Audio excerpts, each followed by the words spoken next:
Buenas noches, shalom a todos, Shalom. shalom a todos los hermanos que están conectándose y que ya están esperando, perdón por la demora. Hemos tenido algunos problemillas técnicos últimamente con el internet y algunas cosillas así, pero bueno, ya estamos aquí y estamos para seguir nuestro estudio. Shalom a todos y cada uno de los hermanos que pues de continuo están con nosotros. Hoy no voy a poder ver comentarios porque las fallas técnicas, de verdad, no sé, en mi móvil no sé qué pasa, pero no me deja ver comentarios. Ah, bueno, sí, mira, ahí está, ya. Ahora sí, Karim, ya, ahora sí. Buenas tardes, buenas tardes. Buenas noches ya acá, porque aquí ya son las 9:12. Entonces vamos a arrancar nuestro estudio. Vamos a enfocarnos en lo que es esta práctica que tenemos de escudriñar la palabra conforme a la voluntad de Dios, ¿no? Proverbios creo yo que es la guía práctica para aprender a vivir. Eso me ha quedado claro toda la vida, ¿no? Desde que tengo uso de razón como creyente, como creyente, hay que aclararlo, porque en el pasado tal vez no era así. He entendido que el libro de Proverbios envuelve la sabiduría que proviene de parte de Dios. Y hemos visto tantas veces ya que la sabiduría se ha encarnado y que esa sabiduría tiene nombre y tiene una identidad, y esa es la de Hashem, es de Yehoshua HaMashiach, ¿no? Entonces, cuando nosotros estamos leyendo todo este compendio de sabiduría que está inmerso en estas palabras, estamos verdaderamente escudriñando la mente de Dios, la mente de Cristo, la mente de Mashiach, ¿no? Entonces, es necesario que lo hagamos y es necesario irle escudriñando y viendo estos proverbios que muchos de ellos pueden resultar obvios, fáciles de entender, de digerir, pero que también muchos de ellos vienen con, te decía un amigo creyente de aquí de España, del sur, saludo, ahí si me está viendo, eh, perlas de la sabiduría, decía, ¿no? Perlas de la sabiduría. El buen Juan Antonio decía así, ¿no? Perlas de la sabiduría. De hecho, tiene un libro que se titula así. Entonces, pero realmente estas son las verdaderas perlas de la sabiduría, las que Proverbios nos arrojan y las que nos entregan, ¿no? Entonces, Karim, allá son las 5:15, dice, de la tarde. Bueno, acá tenemos unas horitas de adelanto, pero no tantas, ¿eh? No tantas. En México son 7 horitas. Entonces, bueno, pues vamos a arrancar. Entonces, esta es la parte 13 de nuestro estudio, pero estamos en Proverbios 11, ¿ok? Y vamos a empezar con una pequeña introducción. No vamos a abarcar todo el capítulo, vamos a quedarnos solamente hasta el 11 o 12, ¿no? Pero bueno, con lo que vamos a estudiar creo que será suficiente para tener mucho que reflexionar, mucho que recapacitar, sobre todo muchas preguntas que hacernos de nuestra forma y nuestra manera de vivir y de actuar, ¿no? Yo les pongo aquí que este capítulo entero está lleno de esa figura de lo que el mundo o en el mundo llaman moral, una buena moral, ¿no? Pero que a diferencia de la moral del mundo, que es muy corta y que no alcanza verdaderamente, ¿no? Esta moral esta moral es moral que es respaldada por Hashem mismo, ¿no? Y esta moral va a ser respaldada y va a ser, y la consecuencia de vivir conforme a esta moral, o la evidencia de que tenemos esta moral, será nuestra obediencia, ¿no? Entonces, vamos a ver de qué moral estamos hablando, porque entendamos que la moral del mundo es tan corta, tan pequeña, que se rompe y se quiebra fácilmente, ¿no? Siempre hemos dicho, los del camino, en la iglesia, siempre hemos enseñado que la moral del creyente verdadero, que la moral del creyente verdadero es la voluntad de Adonai, es la voluntad de Dios. O sea, no podemos considerar que haya una moral por encima o superior a la voluntad de Dios. Esa es la verdadera moral, la que nos enseña cómo vivir, cómo actuar, qué hacer, qué no hacer, qué decir y qué no decir, ¿no? La voluntad de Dios que me rija y me indique lo que es bueno y lo que no, lo que es apropiado y lo que no.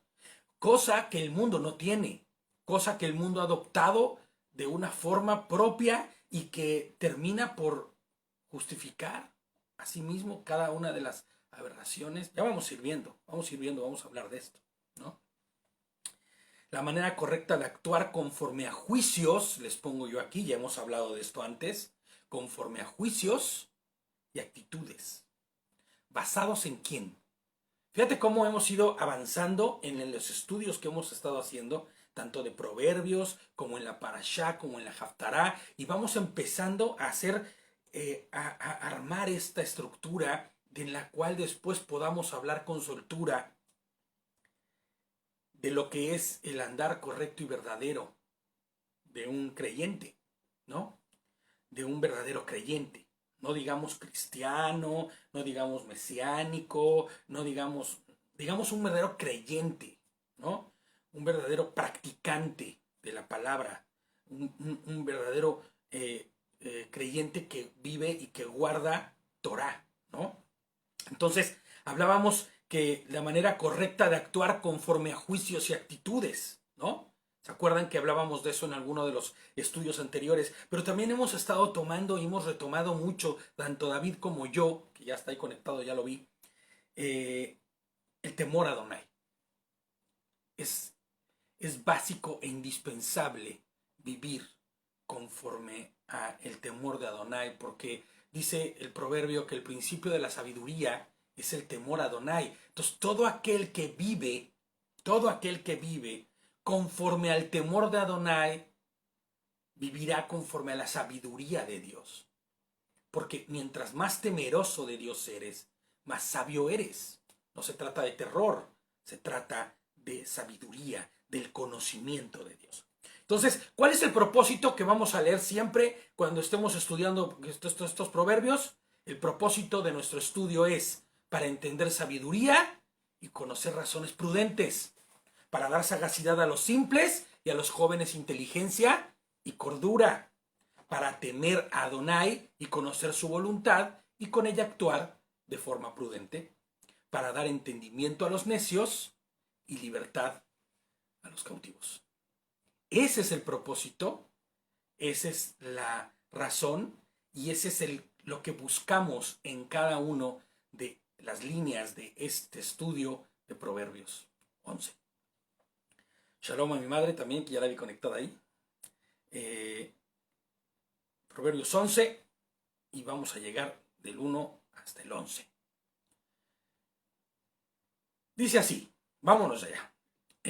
Dice, Adonai aborrece las balanzas adulteradas, pero aprueba las pesas exactas. Y si te das cuenta, los proverbios que vamos a estar estudiando tienen que ver con eso, con nuestras actitudes, ¿no? Con nuestra forma de actuar, con nuestra manera de responder. Y si te das cuenta, en el mundo siempre eso le llaman, ¿cómo le llaman? Moral, ¿no? Uy, es que no tiene una moral correcta y entonces hace lo que quiere y lo que se le antoja, ¿no? O su moral es tan pobre que no le permite darse cuenta de lo que está haciendo, ¿no? Fíjate, yo les pongo aquí, el primero de los proverbios con que inicia este capítulo es contundente, ¿no? Y lo que nos está diciendo es que con Hashem, como decimos en México, no hay medias tintas, ¿no? Adonai aborrece las balanzas adulteradas. Bye. Me acuerdo que antes en el pasado era bien fácil adulterar las balanzas, ¿no? Cuando tú llegabas a pedir algo que te vendieran y no hacían más que, creo que ponerle unas moneditas así, ¿no? En la parte de abajo, no sé cómo era que adulteraban. El caso es que tú llegabas a pedirle 1 kilo y te daban, pues siempre te daban mal, ¿no? Siempre le ponían un peso que no era y siempre terminabas quejándote y uy, si le descubrías la tranza al que te estaba vendiendo, eso era una cosa tremenda. Pero en los mercados siempre pasaba eso, ¿no? Las balanzas adulteradas, hasta andaban los supervisores mirando que no anduvieran la gente haciendo estas cosas. Pero ¿sabes? Las balanzas adulteradas. ¿Has pensado alguna vez, no solo en balanzas, sino en la balanza que hay en tu corazón, que hay en tu criterio, que hay en tu forma de pensar? Las adulteradas. Las adulteradas por el estado de quién, por el estado del mundo, por tu estado viviendo en el mundo, ¿no? Dice, pero prueba las pesas exactas, claro, claro, ¿no? Por eso les decía en un principio, vamos a hablar tal vez de lo que se ha denominado, y no digo tal vez porque no, porque sea tal vez que vamos a hablar, sino porque podríamos considerarlo como una moral, ¿no?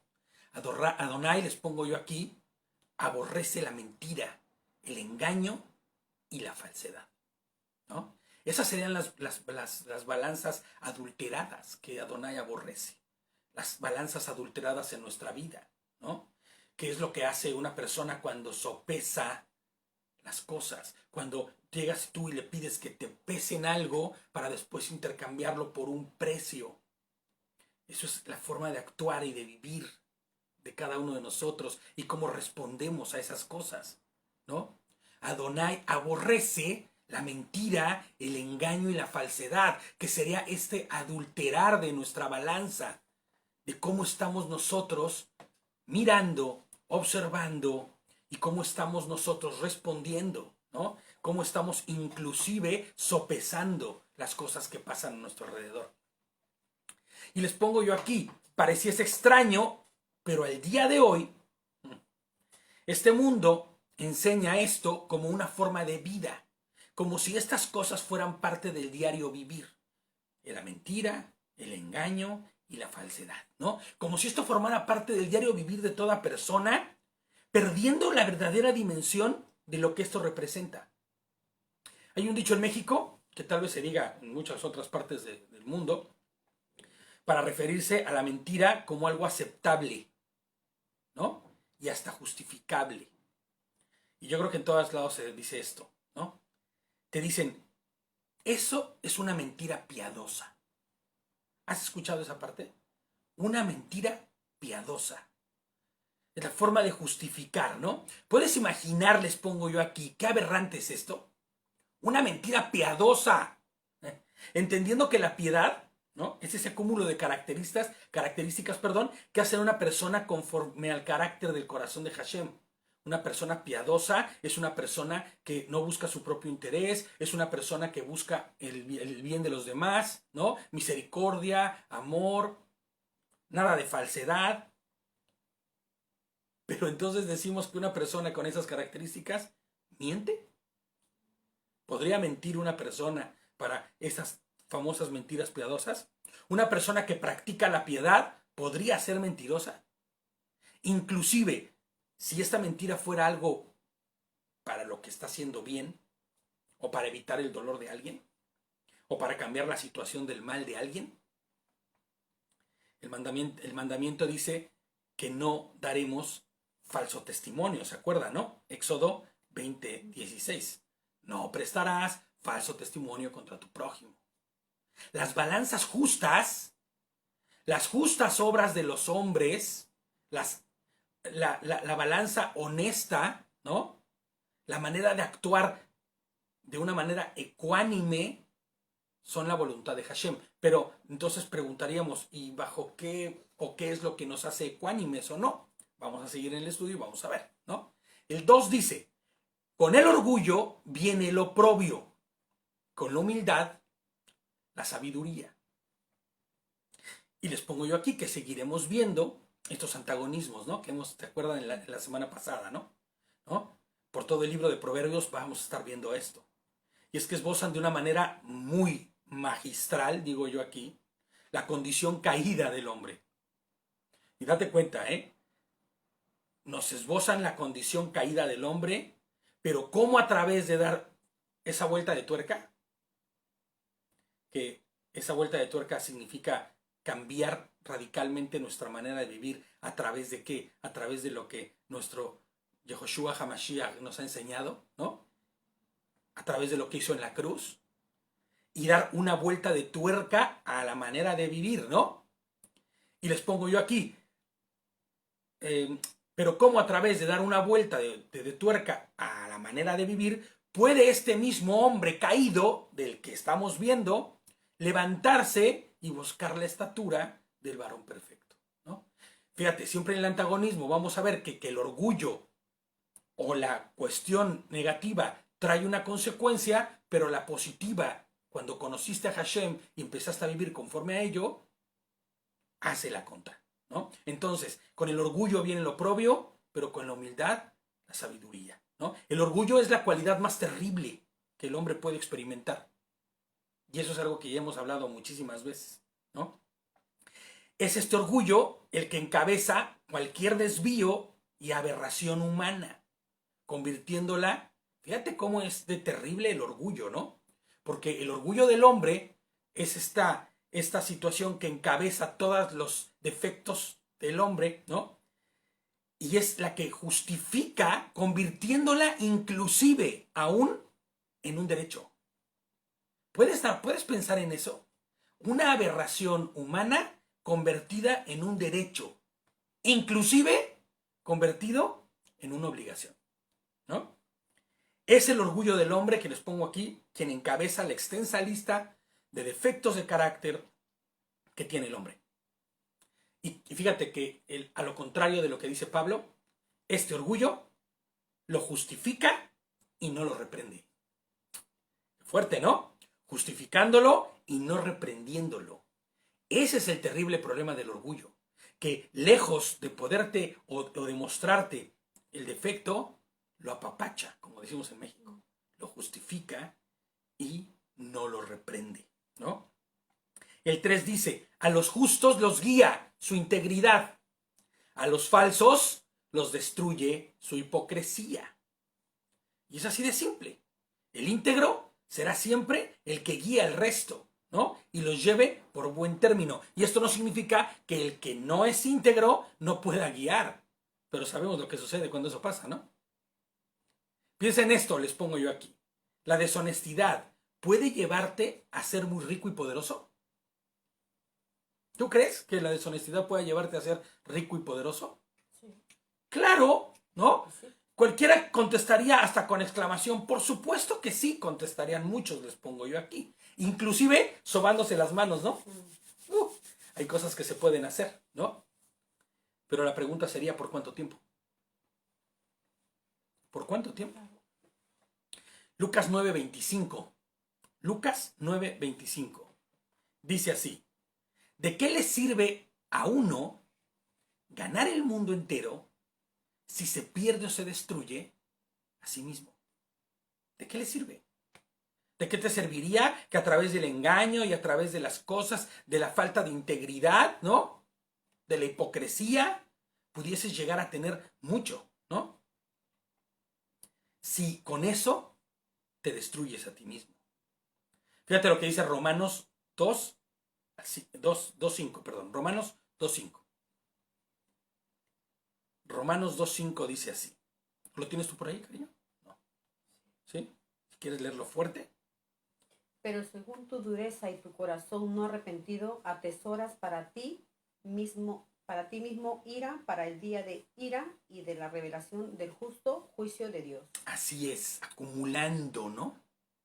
Fíjate lo que dice en mi versión, dice, por tu obstinación y por tu corazón empedernido, sigues acumulando castigo contra ti mismo para el día de la ira, cuando Dios revelará su justo juicio, ¿no?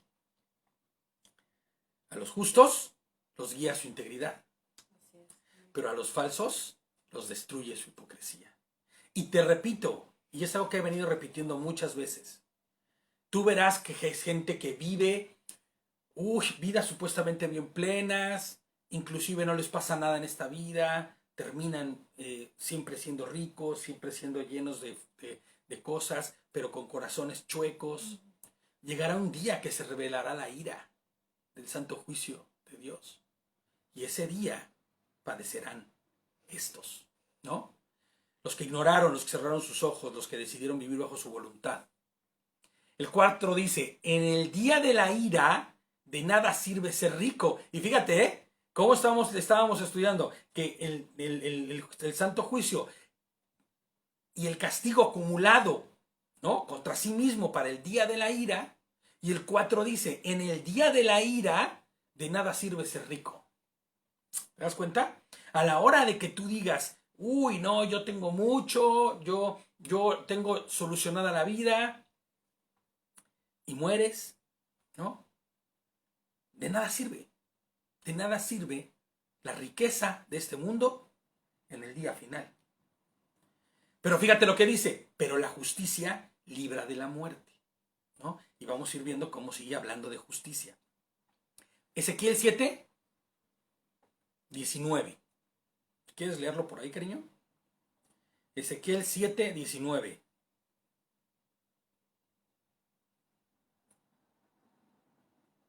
Sí. Venga. ¿Tienes? Dice, arrojan su plata a las calles y su oro se convertirá en algo inmundo. Su plata y su oro no bastarán para librarlos en el día de la ira de Adonai, para saciar su hambre ni para llenar sus estómagos, porque estos los han hecho caer en pecado.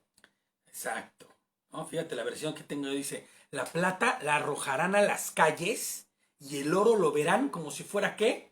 Como basura.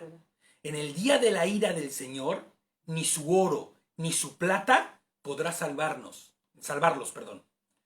Ni les servirán para saciar su hambre y llenarse el estómago, porque el oro fue el causante de su caída. Y ojo, con esto que se entienda, ¿no? Que nadie está diciendo que tener bienes sea algo malo. Nadie, que inclusive tener alguna cosa de oro o plata, ¿no? Eso no es malo. El problema es el lugar que ocupan estas cosas en tu corazón. Porque esas serán las que se convertirán en tu caída. Los causantes de tu caída, la avaricia, el deseo de tener más, la codicia, ¿no? Es más, inclusive, ese deseo enfermo de nunca verte satisfecho con lo que tienes. Porque casi siempre pensamos en cosas, en joyas y cosas lujosas. Pero, ¿qué tal si no somos de cosas lujosas y de cosas de mucho brillo? Pero, ¿qué tal que la ambición, como dices, ¿no? Te lleve a atesorar, atesorar, atesorar, atesorar, atesorar, atesorar. ¿No? Tus bienes, lo que más aprecias y que te sujeta a este mundo, será visto como basura en el día de la ira del Señor, ¿no? Ni el oro, ni la plata, ni esas cosas que para ti eran lo más importante, que eran de este mundo y te amarraban a este mundo, se verán más que como basura, ¿no? Y se verán como basura porque serán las causantes de la caída de todo aquel que se encuentra en esa situación, ¿no? El problema es el lugar que ocupan estas cosas en tu corazón. Me encanta, y siempre intento decir esto, ¿no? Viajar ligero. Viajar ligero. Y viajar ligero en este mundo es desapégate de todas las cosas. No tengas tanto como para sentirte tan atado y tan pegado a este mundo. ¿Entiendes? Ligero. Viaja ligero. Acuérdate que nosotros estamos de paso en este mundo. Esta no es nuestra ciudadanía. Este no es nuestro lugar, ¿no? Nosotros tenemos una ciudadanía que está en los cielos.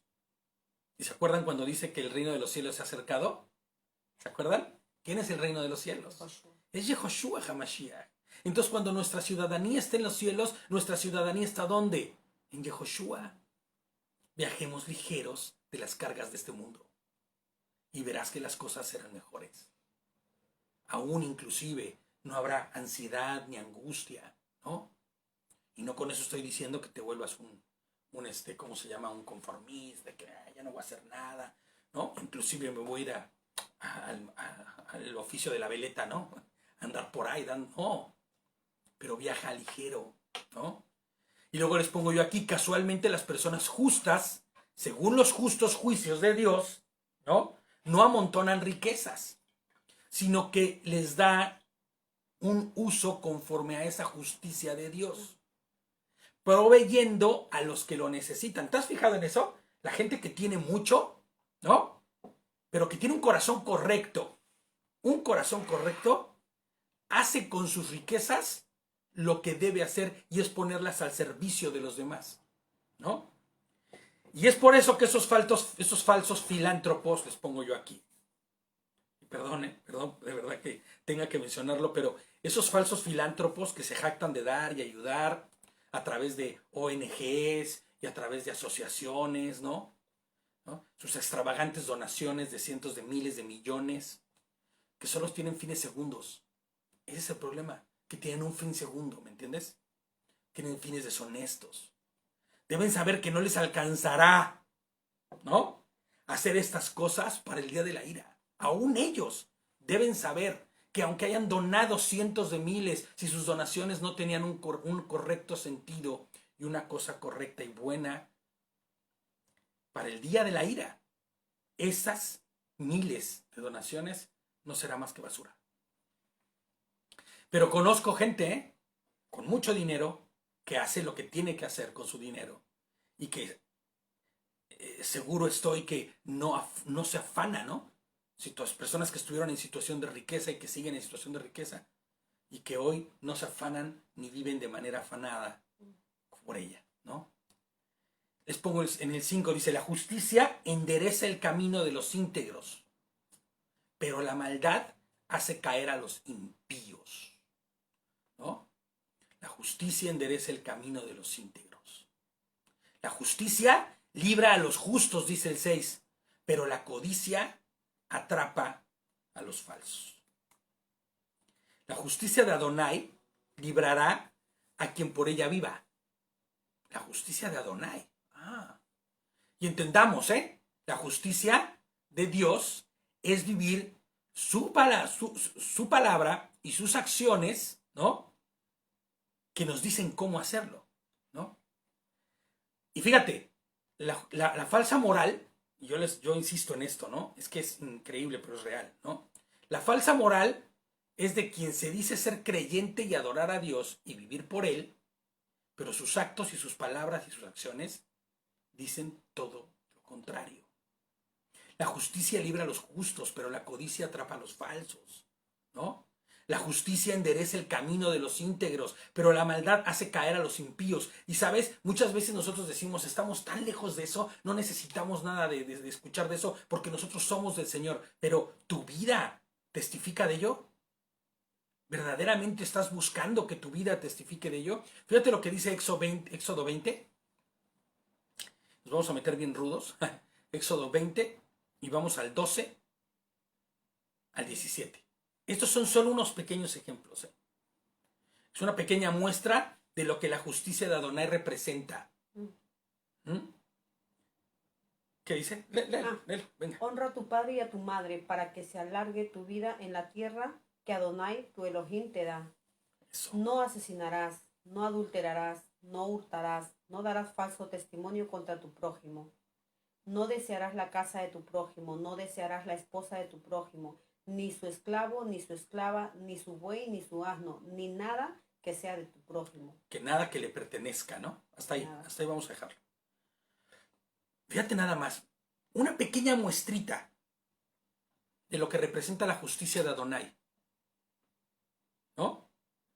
Y les pongo yo aquí, así es esta breve lista con apenas el principio de las instrucciones que Adonai nos dio. Pero ya en esta pequeña lista, bueno, hay otros anteriores, ¿no?, que tiene que ver con nuestra manera de honrar a Dios.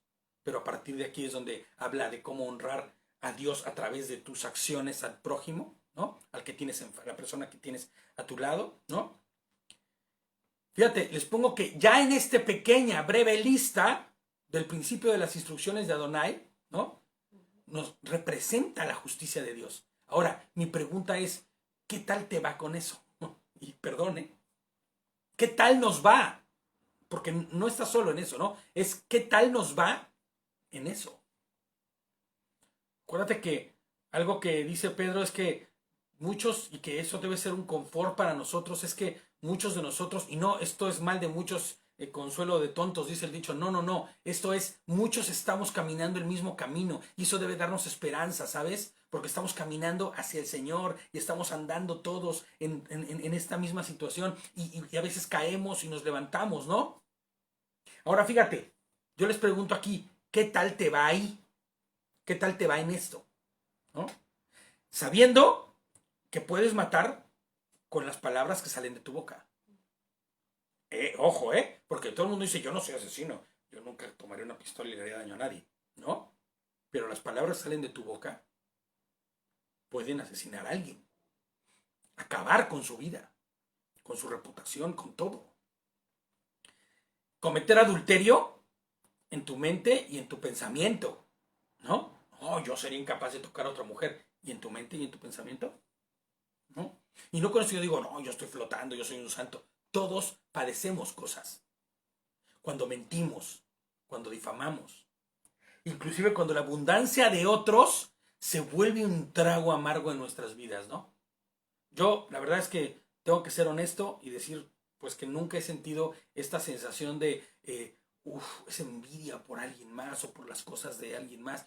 Pero sí he visto mucha gente carcomerse por dentro, inclusive llegar al punto de hacer cosas demasiado extravagantes y raras con tal de tener lo que otros tienen. ¿Qué cosa? ¿No? Es más, es increíble ver cómo los programitas estos de televisión en todos los países del mundo hay, que te muestran la vida de los artistas y los lujos con los que viven. Y ahí tienes a la gente volviéndose loca porque les encantaría un estilo de vida así.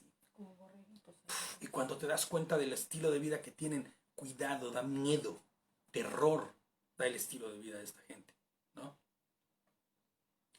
Entonces se convierten en tragos amargos, ¿no? Para las vidas de los que están ahí, ¿no?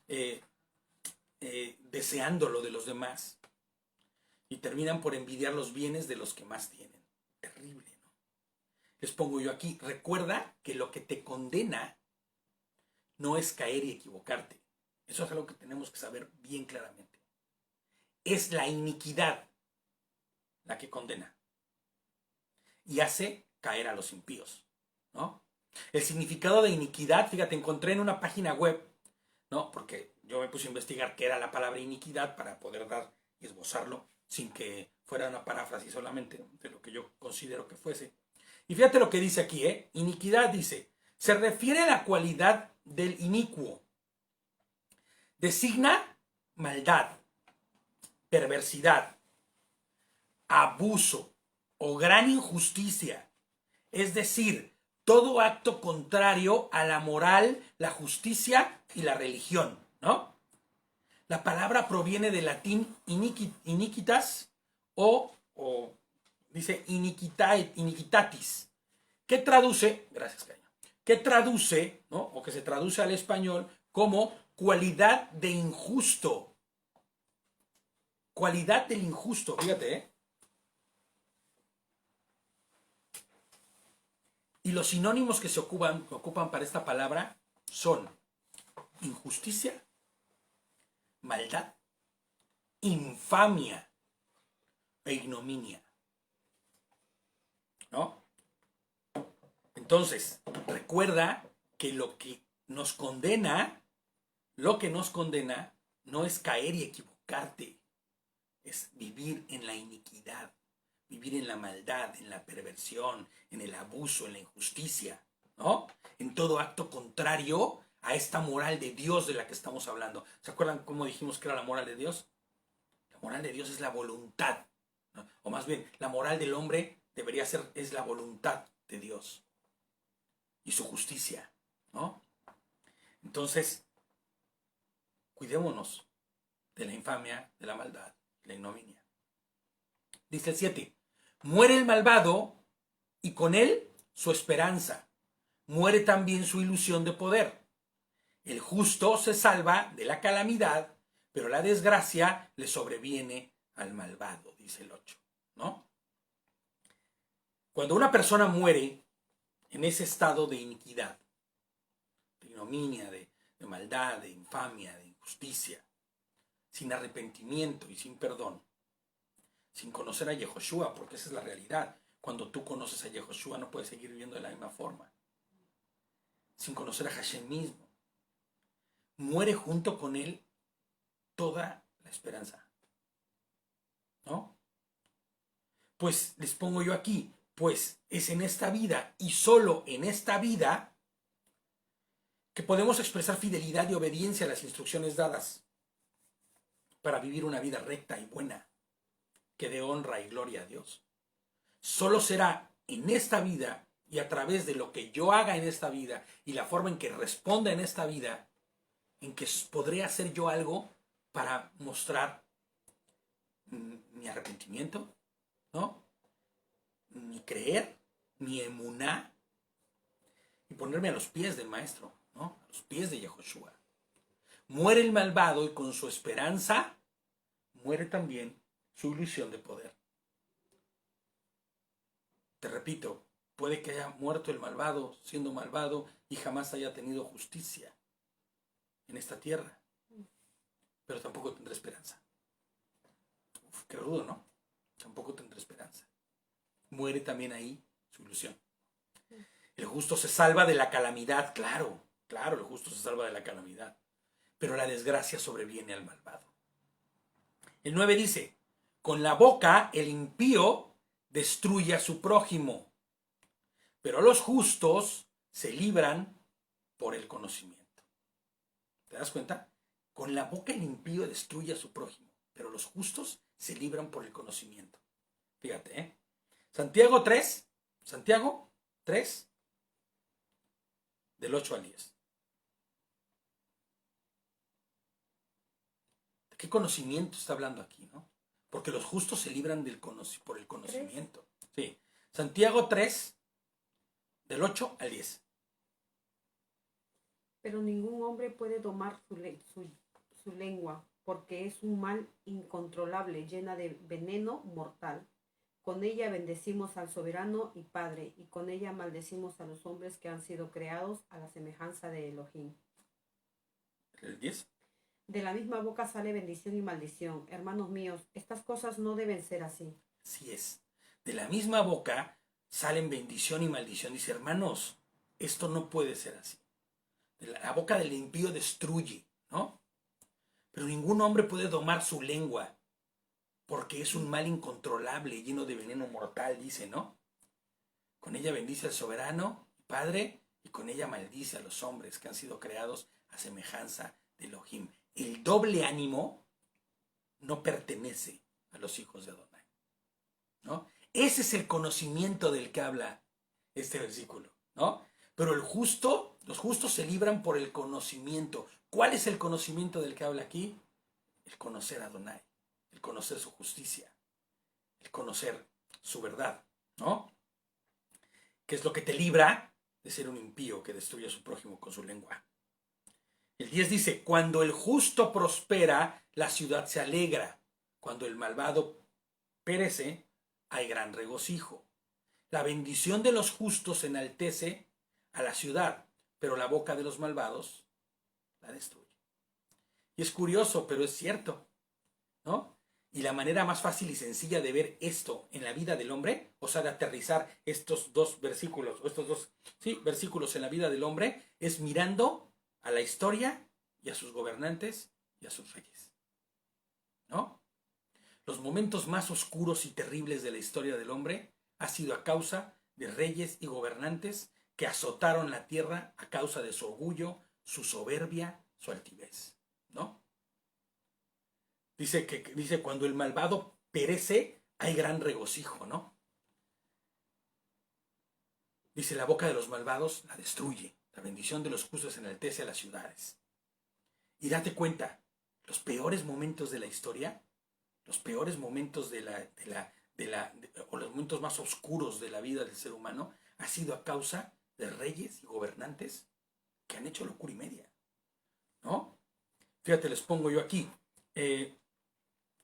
a tal grado que cuando estos morían, cuando un rey de estos moría, había regocijo a causa de su muerte. Y dices, oye, pero qué terrible, ¿no? ¿Cómo puede haber regocijo a causa de la muerte de alguien? Pero no era otra cosa más que la causa y la consecuencia inequívoca de que eran malvados, ¿no? Que oprimían, ¿no? Que destruían. Y cuando se alegran y cuando se ponen en regocijo, cuando son quitados, ¿no? Inclusive les pongo yo aquí, ¿no? En los presidentes y los municipales y alcaldes y todo eso. Es más, esto va, ¿sabes hasta dónde? A los jefes y autoridades.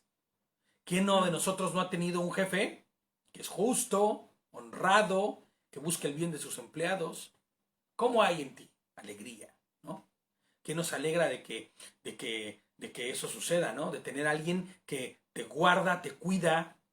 Pero también habría que decirlo, ¿quién nos ha alegrado de que por fin este presidente se fue, se acabó, ¿no? Su tiempo para mandar, ¿no? Y esto sucede cuando son deshonestos, opresores. Casi no sucede esto en el mundo, pero es así, ¿no? Fíjate que en México tenemos eso, ¿no? Que ahorita hay un gobernante que realmente dice la gente, uff, está haciendo lo que se debe hacer. Y ¿sabes? La gente se alegró cuando salió el anterior. Y hay alegría también y regocijo en este que hay porque hace las cosas. Bueno, no en todo el mundo, porque siempre hay quien está en contra, pero sí, ¿no? Les pongo yo aquí, pero basta que un justo llegue al poder y entonces hay regocijo. Pues este actúa aún muchas veces, fíjate, ¿y cómo son las cosas? Aún sin saberlo, conforme y haciendo la voluntad de Dios, la voluntad de Adonai, ¿no? El 12 dice, el falto de juicio, nos vamos a ir hasta el 12, fíjate, entonces también lo vamos a ver. El falto de juicio desprecia a su prójimo, pero el entendido refrena su lengua, ¿no? El falto de juicio desprecia a su prójimo, pero el entendido refrena su lengua. ¿De qué juicio se habla aquí? El falto de juicio terminará despreciando a su hermano, que es lo mismo que su prójimo. Ahora, yo les pregunto aquí, ¿recuerdas que nuestros juicios son nuestra perspectiva de las cosas? Y esto es algo importante e interesante de entender, ¿eh? Nuestros juicios son nuestra perspectiva de ver las cosas. El cómo es que observamos lo que acontece a nuestro alrededor. Generamos juicios de todo. ¿Estamos de acuerdo? Si pones un poco de sal, generas un juicio. Esto tiene sabor, ¿no? Cuando miras una luz tenue dices, esto está muy apagado. Al igual que cuando hay mucha luz, cuando algo es bonito, algo es feo. Estás generando juicios de continuo.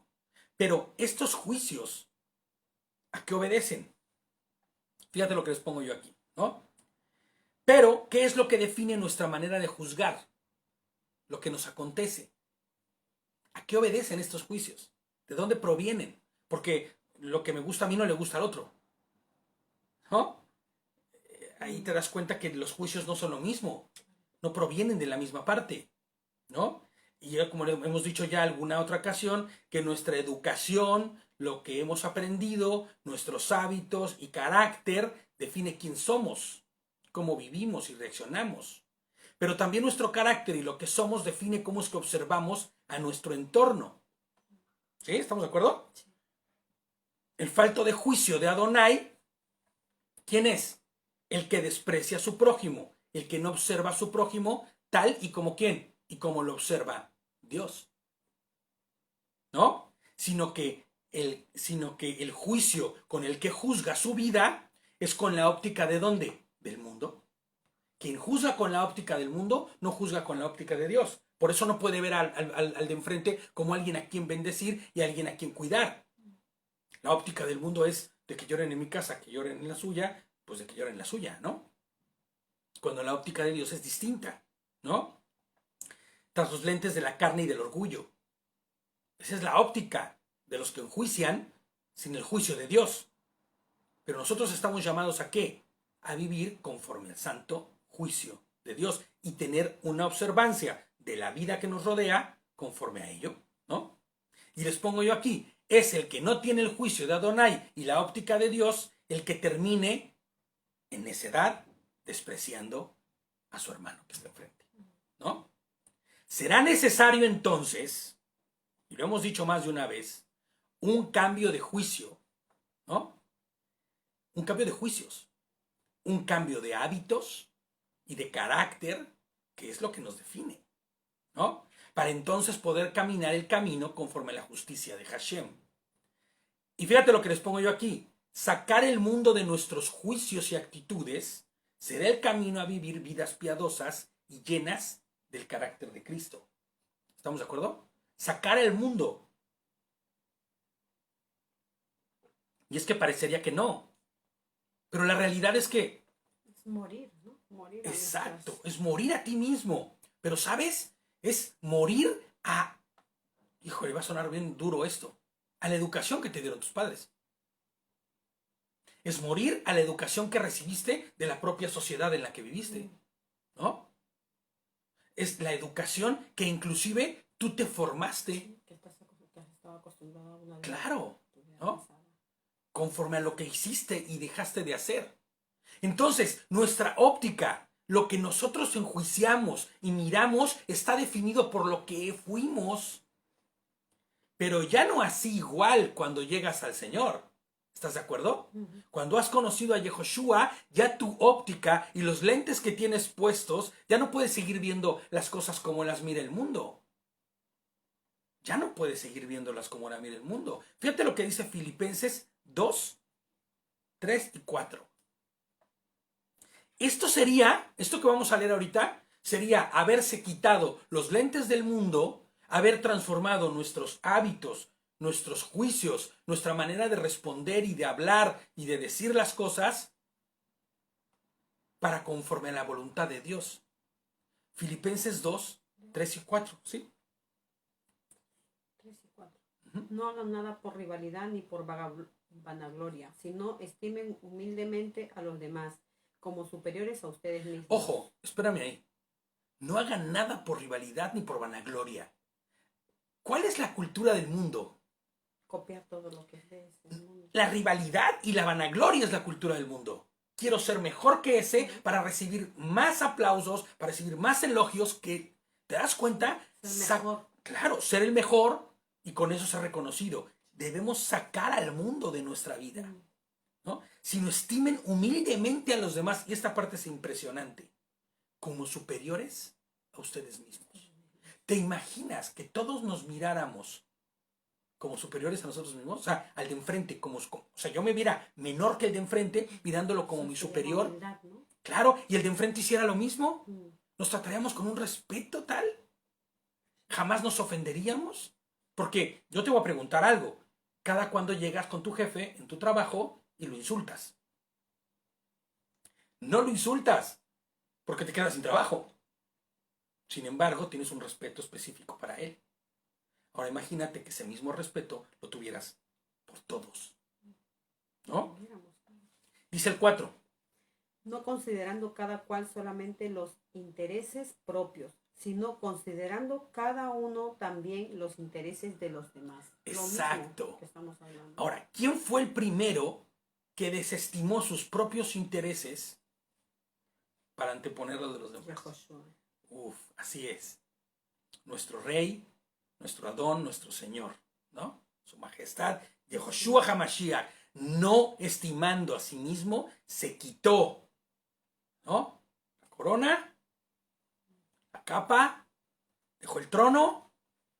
Que ¿no? nadie busque su propio bien, sino el bien del otro, ¿no? Exactamente.